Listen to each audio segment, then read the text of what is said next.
नमस्कार, मी समीक्षा Deshmukh. Top news मराठीमध्ये आपले स्वागत. एक नजर स्पीड न्यूजवर. माजी मुख्यमंत्री उद्धव ठाकरे 4 दिवस मराठवाडा दौऱ्यावर. 5 ते 8 नोव्हेंबर दरम्यान उद्धव ठाकरेंचा मराठवाडा दौरा. निवडणुकीत जनता महायुतीच्या बाजूने उभी राहील, उपमुख्यमंत्री एकनाथ शिंदे यांचा विश्वास.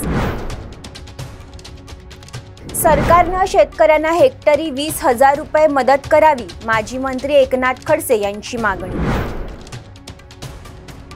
दादरचा कबूतरखाना पुन्हा सुरू करण्याच्या मागणीसाठी उपोषण. जैन मुनी आजपासून उपोषण सुरू करणार. जैन मुनी निलेश चंद्र यांचं आझाद मैदानावर उपोषण. सुप्रिया सुळेंची पंजाबच्या मुख्यमंत्र्यांसोबत फोनवरून चर्चा. महाराष्ट्र केसरी सिकंदर शेखवर झालेल्या कारवाई संदर्भात चर्चा. अजित पवार महायुतीत आले नसते तर 100 जागा मागितल्या असत्या, पाणी पुरवठा मंत्री गुलाबराव पाटील यांचं वक्तव्य. रुपाली चाकणकर यांचा राजीनामा घ्यायचा की नाही हे तटकर यांनी ठरवावं, ठाकरे गटाच्या उपनेत्या सुषमा अंधारे यांची प्रतिक्रिया. पुण्यातील कात्रज बाह्यवळण मार्गावर हांडेवाडी चौकात वाहतूक बदल. प्रायोगिक तत्वावर वाहतूक बदल केल्याची हिम्मत जाधव यांची माहिती.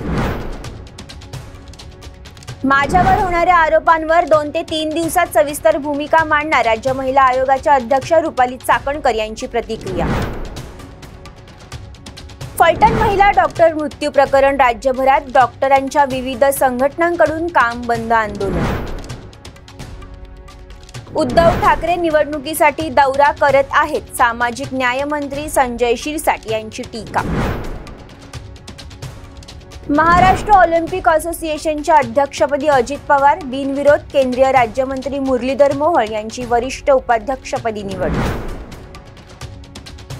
मतदार यादीत घोळ होता म्हणूनच सरकार निवडून आलं, माजी गृहमंत्री अनिल देशमुख यांची टीका. तुर्तास इथेच थांबूयात, तोपर्यंत पाहत रहा टॉप न्यूज मराठी. आपला महाराष्ट्र, आपली बातमी.